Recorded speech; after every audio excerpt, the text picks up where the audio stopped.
नमस्कार दोस्तों, Z media में आपका स्वागत है। आज की बात जग्गा के साथ। शहीद भगत सिंह युवा क्लब औलाना द्वारा 24वां ब्लड डोनेशन कैंप लगाया गया। साल में 2 बार ये कैंप लगाते हैं। तस्वीरें देख पा रहे हैं, जेड मीडिया के माध्यम से लाइव तस्वीरें देख पा रहे हैं। 2 बार कैंप लगाते हैं और दोनों बार आपको बता दें कि बड़ौदा हलका के विधायक इंदुराज नरवाल को मुख्य अतिथि के तौर पर यहाँ पे बुलाते हैं और वह भी पहुंचे हैं। यहाँ पहुंचकर सरकार पर निशाना साधते दिखाई दिए। इंदुराज नरवाल बड़ौदा विधायक जो है वो सरकार को निशाने पर लेते हुए दिखाई दिए। किस तरह से ये बताया कि ये सरकार वोट चोर करके आई है, वो भी बात करते दिखाई दिए।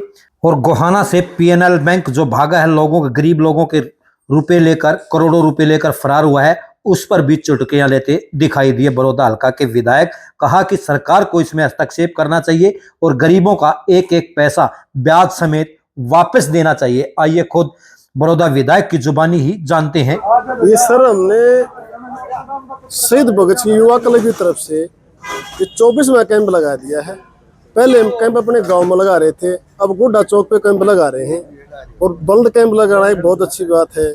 लोगों के स्वास्थ्य अच्छा रहेगा और उनकी जो हार्ट की जो प्रॉब्लम, ब्लॉकेज वगैरह होंगे वो भी नहीं रहेंगे लोगों की। और हम ये चाहते हैं हमारा युवा बढ़ चढ़ कर हिस्सा ले और ब्लड डोनेशन का काम करता रहे। हर साल की तरह इस बार फिर रक्तदान शिविर क्या करना? देखिए जगह भाई, दोनों भाइयों ने मैं कहना चाहूँगा कि हर साल नहीं, साल में 2 बार मैं नवीन भाई का और उनके पूरे सभी साथियों का धन्यवाद करूँगा कि वो साल में 2 बार रक्तदान शिविर लगाने का काम करते हैं। और आपने पता है कि रक्तदान महादान, इससे बड़ा कोई दान भी नहीं है। पता नहीं किसकी ज़िंदगी, किसका ब्लड किसको बचाने का काम करेगा, इस बात का बिल्कुल पता नहीं। मैं तो पूरे, अगर गोहाना की बात करूं तो हर रोज़ ब्लड कैंप लगाने का काम गोहाना के लोग करते हैं और बहुत बड़ी बात है। और गोहाना के जो युवा हैं वो बड़े जागरूक हो चुके हैं और वो लगभग 3 महीने या 6 महीने में एक बार ब्लड देने का काम करते हैं। मैं इनके लिए भी, जो जिन्हें ब्लड दिया, जब भी दिया, उनका मैं तहे दिल से धन्यवाद करूँगा और उनसे कहना चाहूँगा कि आप ऐसे ही ब्लड का दान करते रहना चाहिए, जिससे हमारे देश या प्रदेश, कई बार तो आपने देखा कि हमारे जो ब्लड दिया जाता है वो फौज में भेजा जाता है। कोई किसी भी तरह फौजियों को राहत देने का काम करता है, कोई भी उनके दिक्कत आता है वहाँ भी ब्लड देने का काम इस हरियाणा प्रदेश के युवा करते हैं। बहुत बड़ी बात है, अच्छी बात है और जागरूक है हरियाणा के युवा। इसके लिए मैं पूरे हरियाणा प्रदेश का, गोहाना के सभी युवाओं का दिल की गहराई से धन्यवाद करना चाहूँगा। कि अभी आए दिन कोई ना कोई गरीब आदमी पैसे लेके भाग जाता है, इसको क्या कहते हैं? देखिए, इस बात सही कहो आपने जो जिक्र किया कि गोहाना के सेक्टर में एक छोटी दुकान में बैठ के एक बैंक खोला गया और उसमें लूटने का काम किया।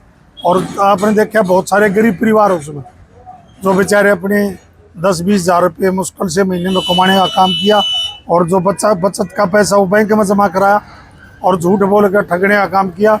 मैं सरकार से और गोहाना के प्रशासन से कहना चाहूँगा कि आप उन पर तुरंत कार्रवाई करें, उनको गिरफ्तार करें और जिसका भी पैसा उस बैंक में था उसको वो पैसा समेत ब्याज वापस दिलाने का काम इस प्रदेश की सरकार हो, चाहे प्रशासनिक अधिकारी हो, उनको दिलाने का काम करना चाहिए। और इस ठग्गा बग्गी में कई, आपने देखा बहुत बार ये होता है और वो भी गरीब के साथ, ये बड़ा अन्याय है, ये ऐसा होना नहीं चाहिए। अभी 1 साल पूरा हो गया सरकार को, कितना संतुष्ट है? सरकार ने 1 साल पूरा हो गया, सही कह रहे हो आप। कल 27 तारीख की 27 तारीख की शपथ थी, अगर सही बात है। मैंने तो कल 1 साल पूरा हुआ और 1 साल के दौरान में आपने देखा, से हरियाणा के हमारे माननीय मुख्यमंत्री जी है, 80 ठठोड़ों में इस प्रदेश का 1 साल जो गंवारने का काम किया, ना कोई काम किया, ना कोई विकास की बात की, ना कोई स्वास्थ्य की बात की, ना रोजगार की बात की। बड़ा ठगा महसूस हरियाणा प्रदेश के लोग कर रहे हैं और दुर्भाग्यपूर्ण भ्रष्टाचार सरकार इसको मैं कहूँ, या इसको एक लुटेरी सरकार भी मैं इसको कह सकता हूँ। और धोखेबाजी से बनी तीसरी बार की सरकार, ये लोगों के द्वारा बनाई सरकार नहीं है। और ये पूरा साल वैसे ठट्ठी मजोड़ों में चला गया हरियाणा प्रदेश की सरकार ने कोई काम इस हरियाणा प्रदेश में नहीं किया।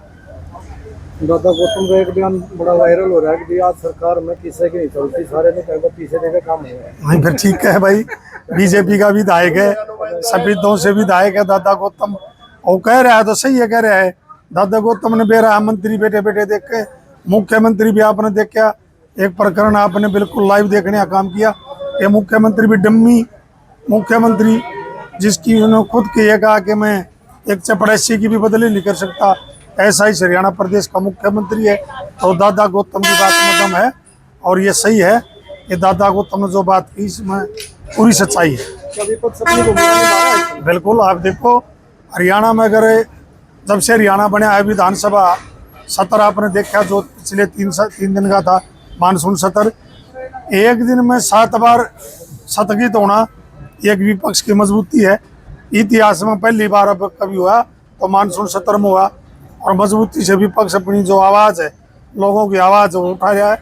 और जहाँ उनकी लड़ाई लड़ने की बात है, विपक्ष हर मुद्दे को लेके लड़ाई लड़ने का काम है।